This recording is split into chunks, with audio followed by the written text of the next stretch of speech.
Wagh. I am here to represent the practice Dar in Wagh. We are based out of Pune. And the project I'd like to share with you today is the local Baha'i House of Worship in Bihar Sharif. This was a stage invited competition last year, and this is the second stage of that competition. The brief from our client was quite simple. The building had to be 9-sided. It had to house or have a place of worship for 250 people, and it could not be as ostentatious or ornate as the one in Delhi. In fact, the Delhi temple was not supposed to be a precedent for it.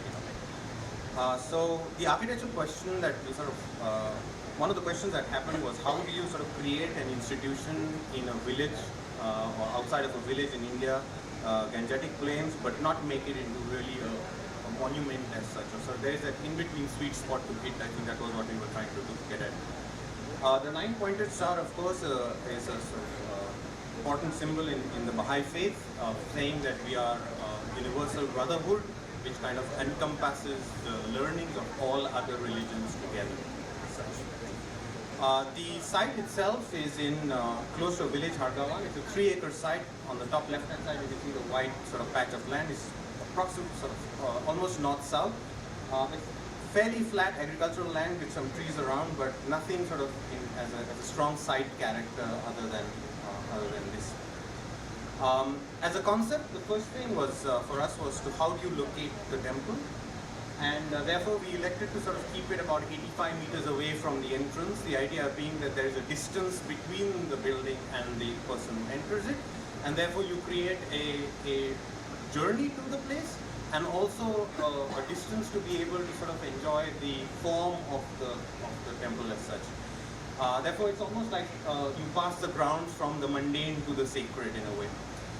The temple is seen as something that emerges out of the ground, so it's like a tree, bottom left-hand side in a way, where the roots are going back into the ground, and therefore we had mounds that came up.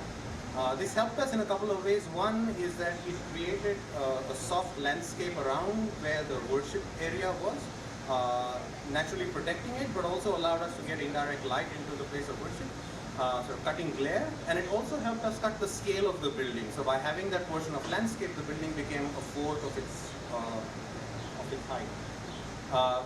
The structure of a catenary curve to add sinuousness, and then within that a hyperboloid structure for the shell.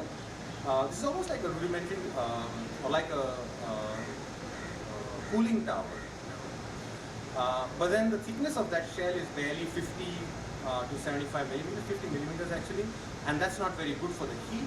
So how do you sort of get the heat down? And therefore we thought maybe we'd have like a screen of terracotta panels around, which is loosely referential to the terracotta roofs, but actually it's not, because we said let's pull them onto wires. That gives it like a hit and miss pattern, so it's like a sort of edgy way of doing something that has been done traditionally, but maybe in a new context. So it also shields the roof, that's its primary, from the heat. The rain just goes right through and will effectively drain out. And then on the inside, on the right-hand side, we see this idea of having a brick corbelled interiors. The first image is actually Carlos Tarpa from Brion Symmetry, but the idea of the light kind of coming in along the corbelled inside of the temple, we almost saw it like as if you were sitting inside the Nalanda ruin, where you had the sort of brick on the outside and you were inside sort of a solid void with the change. And then finally on the left we see the entry building, which is a very subdued or sort of building which is seen as a threshold from which you enter into the precinct, therefore creating a microcosm inside with a verdant landscape around it. So that's now we come to the site plan. On the left we have the entry building, which almost choreographs your entry to point 1. You enter at the center, and then the vista kind of unfolds at your entry at point 2, from which you see the building. On the left and the right are the service and the parking areas, from which you also sort of get directed to the center from which it opens. The sort of clearing in the middle, we thought what would be the right kind of vegetation to put here. Could it be turf? May not be. Maybe it could be just low planting. But this is sort of a question that needs to be seen. We also thought of maybe keeping the agriculture sort of going through. Why actually need to plant something different from it? I think this was an open question. The hall itself, as you can see, non-agonal, which is principally non-directional. There are 3 points of entry, but the worship is towards loosely the west, which is Haifa, which is the tomb of Baha'u'llah.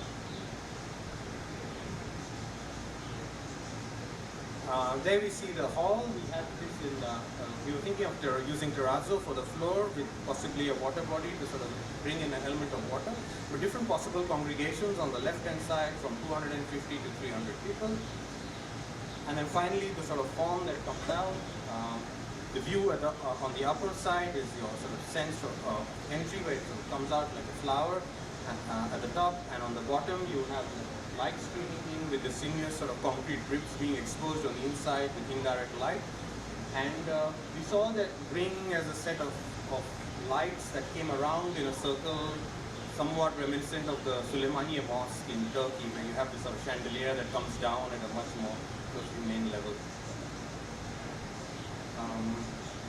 Yeah, and then finally the overall scheme where you see sort of the entrance building on one side made in brick, and then you cross across, you come to the temple. Gardens being a very important part of the Baha'i faith, and therefore sort of being seen in the sort of gardens around, it actually makes the building feel a lot bigger than it is. It's quite a small building, and then of course the landscape around it. So yes. Yeah, I'm curious about the thing at the top. These concrete members go up, and what happens there? Well, it kind of, I think it opens up like a flower, opens backwards up like a flower. So it's like a concrete flower in a way that's open. The other thing is, if it's a hyperbolic paraboloid, yeah, does it need the ribs? No, not by itself.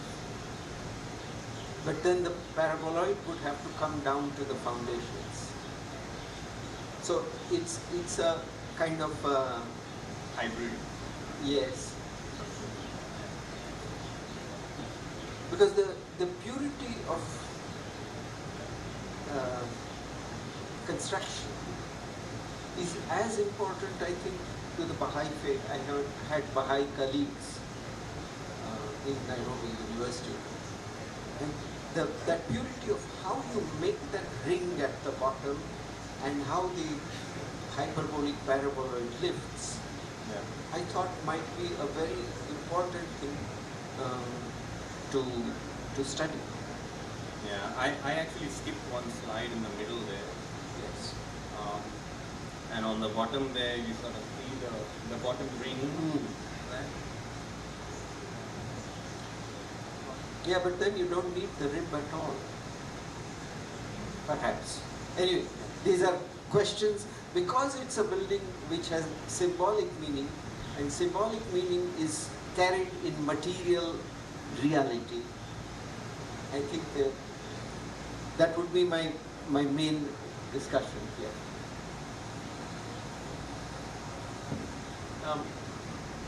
When you go into this building, do you go in as a group or do you go in individually?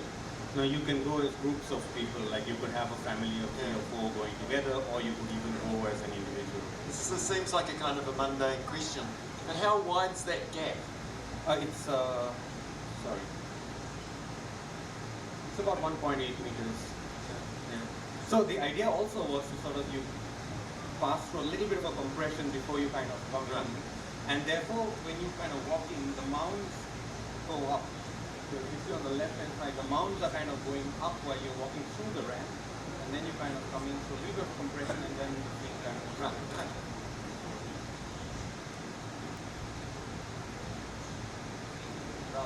Purity of the form, when you were talking about first you create a form which is a concrete structure. Because of shell nature of the structure, you get a thinner member, but after that to to control the heat, you need to provide another layer of the jali. So I guess that is a similar kind of extension of the purity, which is very important for when you're trying to talk about any particular faith, and which has that philosophical grounding, and then how the architecture translate to it. This is the kind of question which we felt was important.